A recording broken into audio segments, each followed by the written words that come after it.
Hello! Thanks for being in a new video of this channel. This time I have review of the Huawei MatePad Pro 13.2 in conjunction with its keyboard and the 3rd generation M Pencil. Let's get started.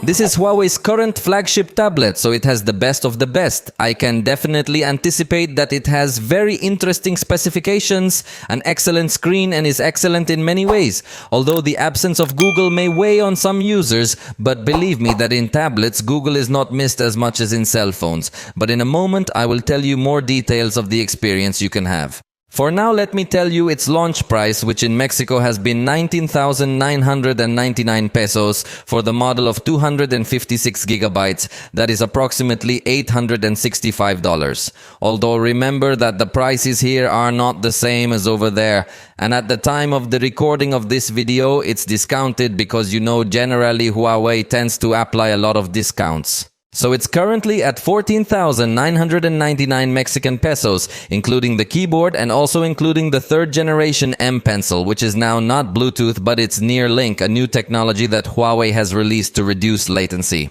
So it comes with everything you need, and at this price I honestly think it becomes a very attractive alternative because usually this type of high-end tablets sell you separately the keyboard and separately the pencil, and that makes the prices increasing more and more. But in this case, everything is included, and the price honestly does not go as high as other models. In fact, the storage edition is also available, although in this case we will see a very high price of 26,999 pesos, which is approximately $1,605. Although remember that the prices here are not the same as there, and the exchange rate can vary greatly, so it is simply for reference. Then accompany me to describe point by point everything that Huawei can offer us through this tablet. As you can see, this is a very large size tablet from Huawei. It is the largest model, in this case with a screen, as the name suggests, 13.2 inches. And the bezels are super slim, so it ends up being a tablet with a really very large screen, but with an excellent use of the front since practically the entire front is occupied by the screen. As you can tell, we have a cutout at the top for the front camera, something that is very reminiscent of Apple products. On the right side, we will find 2 audio outputs, and we also have the USB-C port, which is unique. I still insist that I would like to see 2 USB-C ports on the Pro models of tablets for better use. On the top are placed 3 microphones in addition to the volume buttons, and on the left side is placed the power button, which has a red highlight plus 2 other audio outputs. Finally, the bottom will be completely clean and serves to tell you that these frames are made of aluminum and magnesium, apparently with an alloy that Huawei has recently used in its tablets. Although it doesn't express it publicly, but apparently that's the material it uses. Honestly, it feels good to the touch and allows it to be very light. In fact, it's 5.5 millimeters thick, so it's ultra thin and weighs 580 grams. The back cover is made of polycarbonate, but it has a very nice feel to it, and of course it includes some magnets over here so that your accessory sticks magnetically. I'll show you that in a moment. But on this back cover we find the brand logo, and in this case I have the green edition, but it's also available in gold black. As you can see, it includes 2 cameras. You already know that my main complaint is that in tablets it is not so useful to have 2 cameras. I would like to have 2 USB-C ports instead of 2 cameras. The keyboard attachment looks considerably good to me. The key travel is high enough to have a fairly comfortable typing when using this accessory, and notice that curiously it also includes some LEDs, for example, on the shift button, so you can know when it is activated or not, something uncommon in this type of detachable tablet accessories. It also includes quick action buttons on the top, the delete button that can be very useful and that some keyboards omit. Although, as is obvious, it does not have a numeric keypad, so in that sense still the experience can be a bit more limited with respect to other laptops, although at this size generally no laptop is going to come with a numeric keypad. And finally, the trackpad is quite large. Honestly, for a tablet trackpad, it's pretty good. It's 72 millimeters high by 120 millimeters wide, and it's obviously going to support gestures as well. The feel of the trackpad is very smooth. Damting ko, the click is also going to be in a good way, although it does get to be a pretty loud sound when you click, but I like that you can click on any area of the trackpad, unlike others that only allow us to press on the bottom half. So the keyboard experience is actually quite good, even though it's not a backlit keyboard. The interesting thing here is that it has Bluetooth and it has a battery, but it doesn't have any charging port. This in order to make the keyboard very thin. So it's going to charge simply by getting close to the back of the tablet as you look at how it's able to magnetically adjust itself without any kind of pin or anything special. And that makes it a very clean tablet while maintaining advanced features in conjunction with its keyboard. However, not all of the keyboard experience pleased me, as when you detach it from the tablet, the keyboard is actually still attached. So notice how if you try to type, it's not actually going to bring up the virtual keyboard because it's still detecting the physical keyboard, even though it's no longer attached to the back of this device. So what you need to do when you want to just use the tablet without the physical keyboard is to disconnect from the Bluetooth of that keyboard. So in practice, it's going to be much easier to just do this action, and that way the virtual keyboard already appears, which by the way is also quite ugly because it's so big, considering that the tablet itself has a very large size. So I would like a distribution of keys perhaps a little more centered, although you know that the keyboard is something that being virtual you can change for any other you like, but I think this section could be improved. And to ensure that the keyboard doesn't come off and to give protection to the back cover, it also comes with this other cover that again is just going to stick magnetically, and that's it. The keyboard is a little bit more secure, although this tab is what you're going to use when you're reclining your tablet to use it in a laptop format. By the way, the maximum tilt angle is considerably high, so you can get to use it very comfortably at different settings. Although notice how there is one setting where it has a bit more stiffness and other settings where it is already a much softer tab. So it is not recommended to use it at these settings, but from the moment you start to feel that the band is much stiffer. Even on the lid facing the table, we are going to find some small feet to prevent this tablet from slipping when you are using it in laptop format, giving it a very useful touch. No ports are added with the keyboard, so I still insist that I would like to see more USB-C ports for more connectivity. In this case, fortunately, it's a first generation USB-C 3.1 port, so it gives us good speed, but that's all we have. That's with respect to port connectivity, but with respect to hybrid and wired connectivity, fortunately it has support for Wi-Fi and 6 networks, and it does so with very good speed. Obviously it depends on your internet provider and how the connection is at the time, but you should know that its capabilities are very good with respect to downloading. In Bluetooth, it supports version 5.2, offering something good, although it is not the latest. But that's possibly because Huawei will be betting more on near-link instead of Bluetooth lately. As you can see in the upper right corner appears next to the Bluetooth icon another icon that is near-link, and it will be through this new connection protocol that Huawei will connect the 3rd generation M Pencil. This M Pencil comes included in the box, and it will obviously be another star accessory with respect to the whole design. And this pencil is going to be charged magnetically by simply sticking it on this part of the tablet, and immediately the option appears for it to be initiated charging wirelessly as well. So I love how it's able to automatically charge its accessories, so you don't have to be worried about the keyboard or the stylus having battery. And since it's not a Bluetooth pen but near-link, believe me, the latency is extremely low. Notice how the stroke is virtually instantaneous. It's simply the best experience I've currently seen on a tablet in conjunction with its own stylus. So if you're going to use it for note-taking or drawing, believe me, the experience is too good. Obviously, it's going to be a pressure-sensitive stylus, so if you press very lightly, it's going to paint very smoothly, but if you press hard, it can also go up, although it depends on which brush you've selected. But really, the experience and the feeling is very good. The only thing I feel it would lack would be to detect the tilt to make a thicker stroke, for example, in this case, but it pretty much paints the same even if you have it tilted differently. But I think Huawei has done an excellent job with this new M Pencil.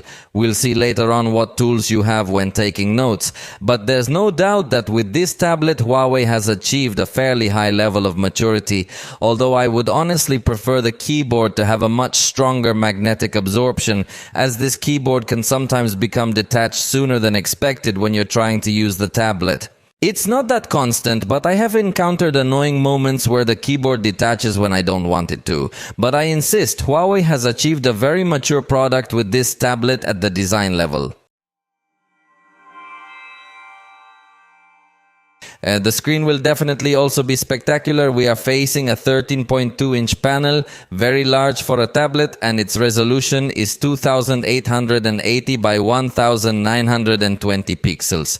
So it offers us a density of 262, that again, to talk about a tablet, is pretty good.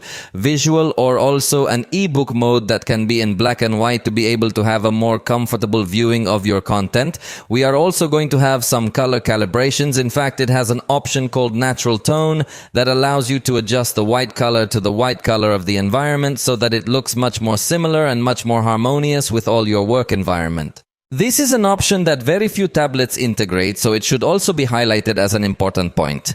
We are also going to find some color calibration modes in case you want a little less saturated or even more vibrant colors. You as the user choose what you want, and you also have a manual adjustment of the color temperature of your screen.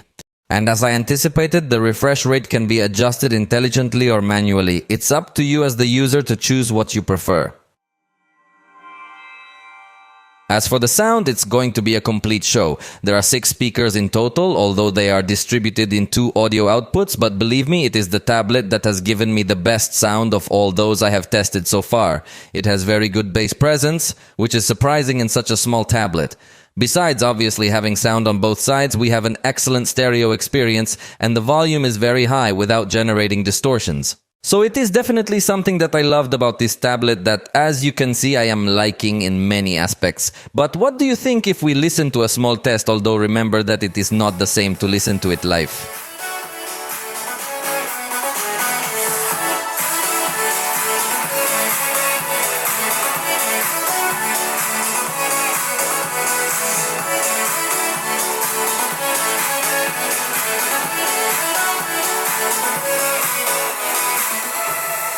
As you can see, there is no headphone jack, so if you want to use wired headphones, it must be through the USB-C port. Then for video calls, if you want to connect also a microphone of your headphones, must be all through this port. Or you could also use wireless headphones, and in that case it would be best to use Huawei headphones. In the sound settings, we will find the Huawei Hisense sound effects, which is a kind of Dolby Atmos, through which we not only have some surround sound presets, but also in the standard setting we can access an equalizer. But unfortunately, this is only available when you have headphones connected. If you don't have headphones connected, you can't customize your sound experience in any way. Honestly though, the speakers don't need any special equalization as they already sound spectacular. Next, we are going to listen to an audio test recorded with these microphones. In total, there are 4 that integrate, since in addition to the 3 that are at the top, there is a 4th microphone in the camera area. Esta es una prueba de audio captada directamente con los micrófonos integrados de la Huawei MatePad Pro de 13.2 pulgadas. The sound captured by the microphones is really very good. I just wish that in the sound settings we could have an access to enable or disable noise cancellation depending on our tastes, as in this case bring some default intelligent noise cancellation. So hopefully with some future update they will add a similar option. The front camera is megapixel with f2.2 aperture, and it's a pretty wide lens, although wide for stills. In a moment I show you the video results, but while you are looking at a photo, that does have very good amplitude. Although the video signal is only full HD, but it is more than enough for video calls. Although if you get demanding, we would like recording in 4K. By the way, On one side of this camera, we will find time of flight sensors, although curiously, although it does have facial recognition, the registration is not so advanced, so I could not assure you what level of security the facial unlocking has. Honestly, by the software implementation, it seems simple, but it is curious that it has in this part the TOF sensor. This is the result of recording in direct light conditions, so we found very good video quality, albeit a bit of a close fit. I thought it would be a wider lens, but in this case, Huawei bets for something closer. This would be the result indoors, with honestly low lighting and also with backlight applied. The truth surprises me the level of detail that is achieved to appreciate in my face, in addition to a good saturation in colors. So I think it is a camera that will give you very good quality for your video calls, much better than what you would find in a laptop camera. And on the back we will find the main camera of 13 megapixels with f1.8 aperture and autofocus, and then an ultra-wide camera of 8 megapixels with f2.2 aperture and fixed focus. Honestly, the ultra-wide camera, I see it as something unnecessary in tablets, but it is something common in high-end tablets. You know, I don't usually recommend taking pictures with tablets, but honestly, this tablet takes pictures with a very good level of detail.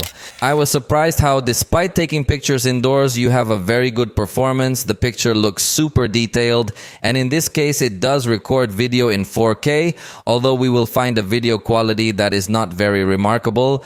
While the photographs are well defended, in the video, not so much. Honestly, I don't think it's something very relevant to mention, so I won't talk much about the cameras. What I should tell you is that it does include a document scanner mode. So using this tool can be easier to do this kind of activities with your documents. And remember that Huawei offers a button to readjust the edges of your document if they were not detected correctly, although it does not include a color optimizer as we find on other devices. But if you press the share button, you can go to the print section to export it as PDF, or finally select a wireless printer to At the software level, we will find Harmony OS in its 4.0 edition. It is curious that Huawei makes the decision to put Harmony OS on their tablets, but in their cell phones retains the name MUI. I don't know why, but it's basically the same thing. The truth of the matter is that Huawei does not offer a clear update policy, but looking at what has happened in the past, we can be sure that it will have a support of at least 4 or 5 years. Truth be told, Huawei has done a very good job in that regard, although it does not make the official promise. Interestingly, despite being a tablet, it does bring the always-on display mode with various covers that you can set, so that even with the screen locked, it continues to show some special information. So it's a little touch that may be useful for some people. We're also going to find the traditional gesture navigation, but notice that in this case it's also going to allow us to do app-style switching. For example, I have Google Play Store in this case, and notice how I can drag it over to this corner so that it becomes a floating app that I can be moving around the screen, or I can also resize it and still navigate it. Or notice how in fact I could also transfer it over to the other corner so that it becomes a split screen app after I select another app. Let me select Google and we've got it. So notice how in this way we can make good use of the large screen we have to open multiple things at the same time. The only detail that I notice in this case is that the application bar or the dock does not always stay present, and that can reduce a bit the productivity of switching quickly between applications. On such a large screen, it would be nice if this dock always stays fixed so that you can switch between applications quickly. In this case, the only thing we notice is that recent applications appear on the right side of the dock, but I insist that it would be very useful, and hopefully with the next update they will keep the dock always available on such a large screen. We are also going to have a sidebar in this part where we can open more applications in this floating window mode. In this case, notice how it will allow us to open up to 2 applications simultaneously with this option. Although the web browser already saw that showed us advertising, so honestly I better install the Microsoft Edge browser that is available in the app gallery, because the Huawei web browser did not end up liking me much. But here what I want to show you is how these applications, you can also resize them and also change their proportion. That's something that Huawei didn't allow before, but now you can change the proportion of these applications to be more square or more horizontal, giving us an excellent experience. These windows can be moved across the entire screen, so in conjunction with the split screen option, you could have up to 4 apps open at the same time. While they still don't have something equivalent to Samsung DeX mode, I think they are still improving their level of productivity. It also includes an option called follow cam, which is going to allow you to do automatic framing. So if there are many participants in the video call, the shot will be wider, and if there is only one participant, the shot will be tighter. That's why when I did my test in the video, I got a very close shot, but as you can see, if you disable that option, you get a much wider scene. You also have Huawei's voice assistant, which you could ask for some commands by holding down the power button as long as you have enabled this option. You could ask this assistant for simple things, especially control commands on your tablet. The assistant is only activated by holding down the button for a few seconds, but it does not work as a walkie-talkie, i.e., if you hold it down for a long time, it will actually enable the shutdown screen. So, take a good look at that. Let's activate a command. It activates a 5-second timer, and as you can see, the operation seems to me to be correct for these kinds of simple commands. And finally, let me tell you some details about the accessories, both the keyboard and the stylus. For this demonstration, I will use Huawei Notes, and look, first I am going to tell you something about the keyboard. At least in this case in Mexico, for the moment, it doesn't seem to work very well, the accent or the tilde, because it places it next to the vowels and not on top of the vowels, and that can definitely be very annoying. Let's try to type something and see how it doesn't appear correctly. What you're going to have to do is type the word without the accent and then click on one of the suggestions that corrects the spelling. For example, in this case, it appears in the number 2, I press the number 2 and it corrects my writing. But I insist that it is something that can become very frustrating, especially because it does not always give you a proposal with the correct spelling. So if you are very picky about your spelling, this can become very frustrating. Honestly, I've already looked for settings and I can't get it to correct. The rest of the keyboard options I really liked, but this specific Spanish accentuation option can be very infuriating. Now, regarding the stylus, what I hadn't told you is that you can write perfectly and notice how it doesn't get confused with your finger. So you can completely rest the palm of your hand on the screen and keep writing. In that sense, the experience is very good, and it also has an action that if you double tap on the stylus, you can switch tools. In this case, you could switch between eraser and writing mode, although honestly there is a point where it's a bit difficult to switch tools, although this is getting better and better with updates. But I would like Huawei to incorporate a physical button because in many occasions it will be very desperate to be trying to activate the gesture, and the quickest thing will be to go to this section and switch tools. Hopefully they will add a physical button because the rest of things on this stylus are very good, and especially also in the Huawei Notes application we will find something very positive. Notice how we can even get to select strokes to be able to move them, or we can also get to resize this writing that we have done to place it somewhere else. Of course, we are going to have access to different types of brushes with different thickness and different transparency. We can change the color. We also have a marker or highlighter, the eraser, the selection, the text boxes. We can also insert images directly from our gallery to place them on top of our notes. And it also has shape recognition, which by the way works very well. For example, it adds some points so that we can change the style of this figure that was made. For example, in the triangles, we could even change the angle of each of these elements. So really, the performance of this shape recognition is very good. The truth is that it is very good, although it does not recognize my hexagon very well, but that figure is much more complex.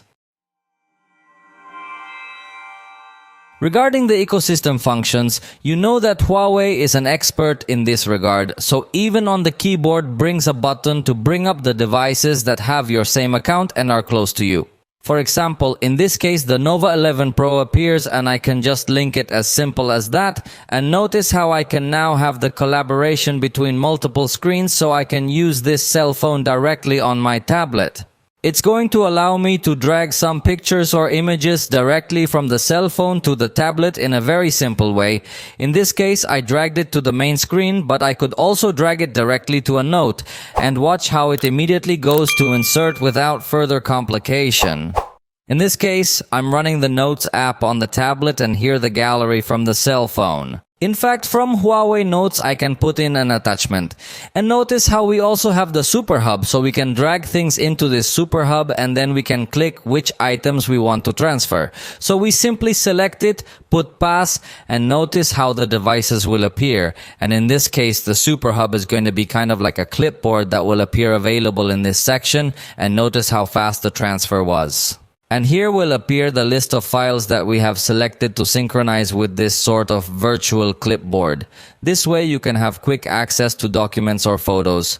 And finally, if your ecosystem also includes a Huawei laptop, notice how we're going to press this button again and the laptop now appears as well. Notice how I can simply link it together. And in this case, I could wirelessly transfer my screen to the tablet as an extended monitor. And now notice how in this corner the option appears that I am already connected to the PC. Although in this case I enabled a shared cursor connection. So notice how with the computer cursor I could be controlling things on the tablet. That is one of the modes that are available when you connect in this way. But notice that there are other modes as well. We can select a screen mirror and notice how it will now work as if it were a projector. But if your computer was not a touch screen, you could take advantage of touch options through this screen. So it also offers us good ecosystem functions. Obviously, it can also function as an extended monitor. And what I like about this is that the connection is super easy. You simply have to have the same Huawei account logged in on all the devices, and the linking is very fast. Now let's talk a little more in depth about security, because I had already told you a little about facial recognition, but in this case I must make you clear that it has no fingerprint reader, and that is one of its main weaknesses. Facial recognition is integrated, but it is quite simple. It allows you to register up to 5 face profiles, but I insist, despite having a time-of-flight sensor, note that facial recognition is done in a very simple way. It asks us to be close to the camera, obviously, but it does not ask us to turn our face at any time. Unlike other devices that have very advanced facial recognition. For example, in this case, it did not realize that it is exactly the same face. So for convenience, you could get to use it, but it would not be as reliable. The most reliable will be that you simply use the unlock by a pin or by a pattern. It also has smart unlock, so in case you have a Huawei watch or Huawei headphones and they are connected, it will stay unlocked if you want a more comfortable experience. It also includes nice tools like app lock, so in case you've borrowed your unlocked tablet, you can have a second verification that can be different from your lock screen. We also have the password manager to automatically fill in those fields, and the safe to safeguard files privately. If you happen to lose your device, you also have the option to find it with Huawei's implementation. And finally, note that it also has an app called Kids Corner. So if you're going to lend this tablet to a little one, we're also going to be able to have good options like light filters, bad posture alerts, or too much brightness alerts. Plus, you can set time limits, set up certain hours or sessions, as well as force breaks between sessions. So, definitely that the experience is super good for kids, since on this screen they can have a totally safe and fun experience. You as a parent can authorize certain apps or games, and obviously in order to log out of this mode, kids have to put in the PIN. And if it's a numeric PIN, you can make it scramble the numbers so the smarter kids don't learn it so easy. The integrated battery is 10,100 milliamps, so we are looking at a very good battery capacity.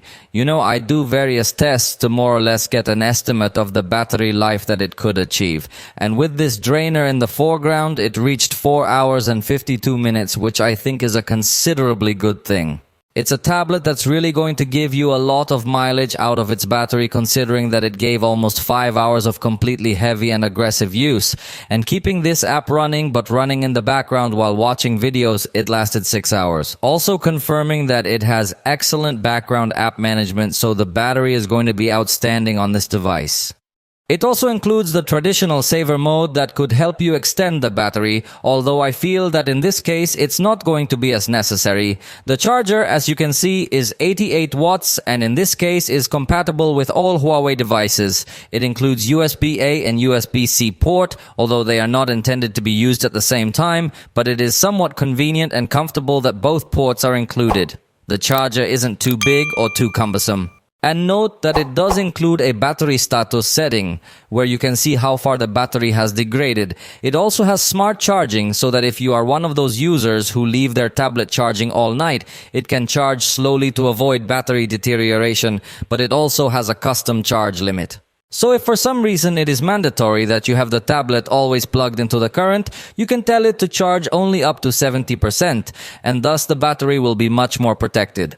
With respect to the power of the charge, I already told you that it is 88 watts, and in this case in 15 minutes it recovered 44% of the battery. In 30 minutes it got up to 86%, and the full charge was completed in only 36 minutes. So it's very fast charging, which is totally good.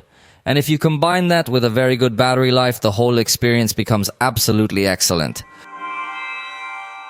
It's time to talk about performance, and for that I'm going to use the Microsoft Edge browser, where I have multiple tabs open even though the browser was closed, so obviously it's going to reload each of these tabs.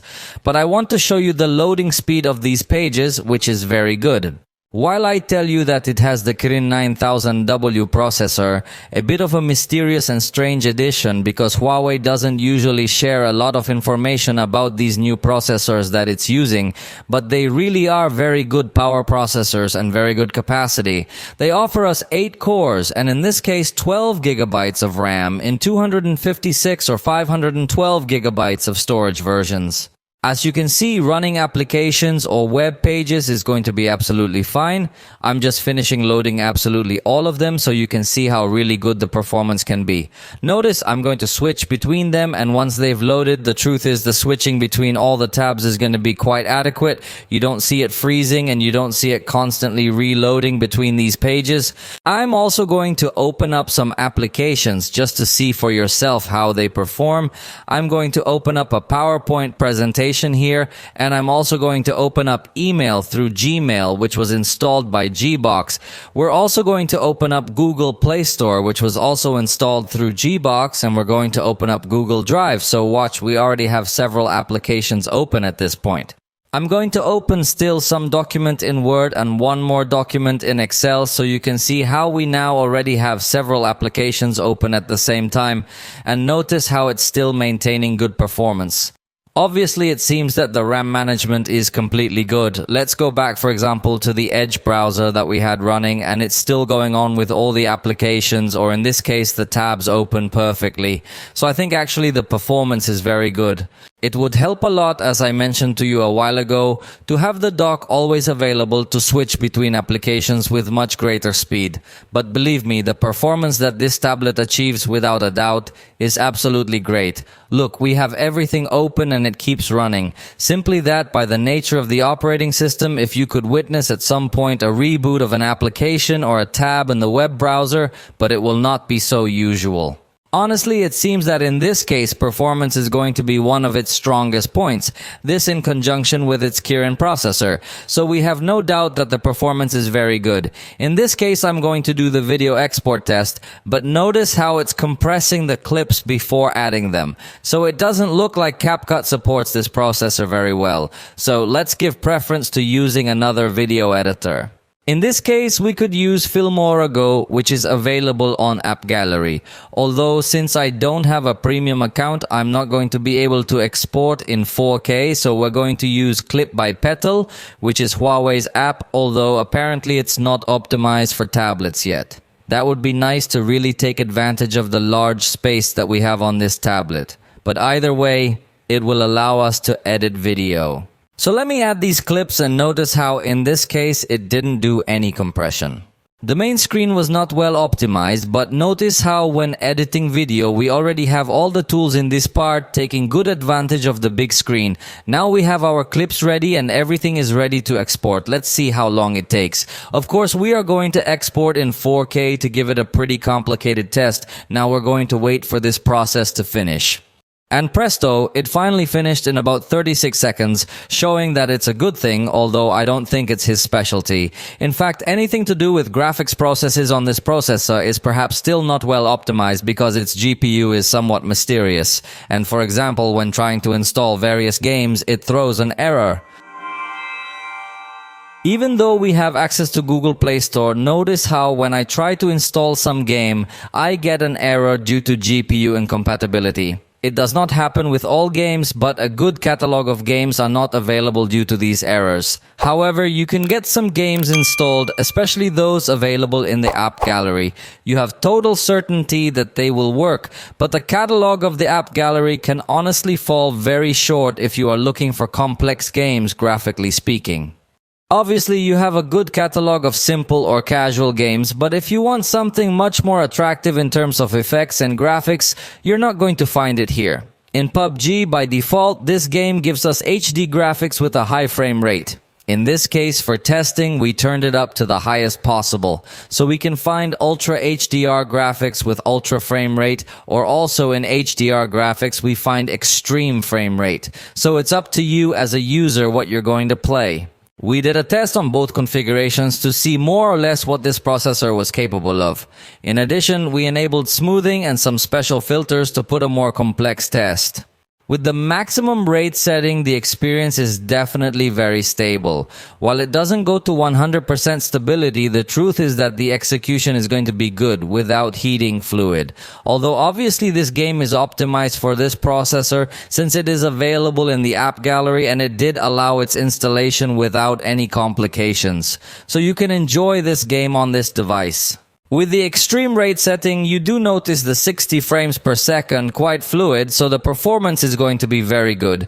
And believe me, the screen, in conjunction with the excellent speakers it has, can give you a good level of playability. Although in this case, due to the size, it would be best to use a gamepad because the truth is that it can be a bit uncomfortable to play with such large touch controls. Curiously, we were able to install Genshin Impact, but we could not monitor it because we installed it through Gbox. So we couldn't be completely certain of the numbers it was able to achieve, but by default it defaults to medium graphics quality. However, for testing we went up to very high at 60 frames per second, and motion blur we also set it to very high. The remarkable thing here is that this is one of the few games that did allow installation through the Google Play Store, even in this case, which is a fairly complex game. And the truth is that we can indeed say that it does reach 60 frames per second at times, although we can also say that there are slight hitches present, but it's really nothing serious. The truth is that it does offer us a considerably good experience, but due to how complex the installation of various games can be, I wouldn't really recommend this tablet for playing this type of content that is installed on your device. And finally, we played Dino War, which is available in the app gallery. In this case, it does give us a performance of 60 frames per second, although it does not offer us very advanced effects or anything like that. So it is a game that we could determine that it is simple. However, even though we said it was going at 60 frames per second, it actually went up to 120. So it maintains a considerably fluid experience in this type of content. But I insist, it happens something very similar to what you might find, for example, in the Mac game catalog, that there are few games available because they don't have as much graphic support. This is because of the chip that Huawei has developed. So I wouldn't recommend this tablet as much if your priority is to play installed content. But note that I made an emphasis on telling you installed content because notice that I installed Xbox Game Pass through the Google Play Store, which was installed through Gbox, although in this case it only allows installation of the beta version of Xbox Game Pass, but the performance, notice, it was good. Notice how by adding an Xbox Game Pass to the tablet, we are going to be able to enjoy a super advanced experience. In this case, you're obviously going to require a special subscription if you want access to this catalog, so consider that it's going to be a monthly payment, but you could enjoy a very good gaming experience with your tablet in conjunction with Xbox. Although, as you already know, in this case it also depends a lot on the quality of your internet connection, so we are going to notice that maybe it doesn't have as detailed graphics as what we could find in games that are installed. Therefore, the most demanding gamers may not be as satisfied with this graphics experience, but definitely the gameplay is good since in this case the game is running entirely in the cloud and not on the device. But as I say, you depend a lot on the connection you have to the internet and will not be free of hindrances, because if your internet connectivity is not quite good, definitely that at times you could get to lose a little fluidity, but nothing really very serious. The truth is that the performance in this type of streaming content is going to be good. So if your priority is to play and you want to do it on this tablet, definitely the alternative that you could get to offer would be to use Xbox Game Pass, because otherwise you will not have a very good experience. But I repeat that since it has a really very good screen quality and speakers also very good, you could get to enjoy this type of streaming content with good quality. In this case, I am playing Forza Horizon, and the truth is that it is also a good experience, although you yourself are noticing some small cuts in the game, although this is due to my internet connection that is not as perfect as it would be ideal for this type of streaming video games. But this is part of the future, and I think the tablet can perfectly give you a good performance in this type of content. Notice how in this case I'm already playing FIFA 23 with a completely good experience, just with graphics that are not as detailed as what you would expect from such a spectacular screen. So that's where you might feel a difference or a slight disadvantage. But look what a goal I just scored. I'm a tremendous player in FIFA. So I think the gameplay is more than proven that it would be good if you use this kind of cloud gaming service, because installed games really don't look that appealing because of the low graphics compatibility with the processor. And with this, we have reached the end of the review of this Huawei MatePad Pro 3. It seems to me a device with very good features, although still with some things to improve to finish perfecting the user experience. For now, I hope you liked this video. If you did, you know you can tell us, and we'll see you next time.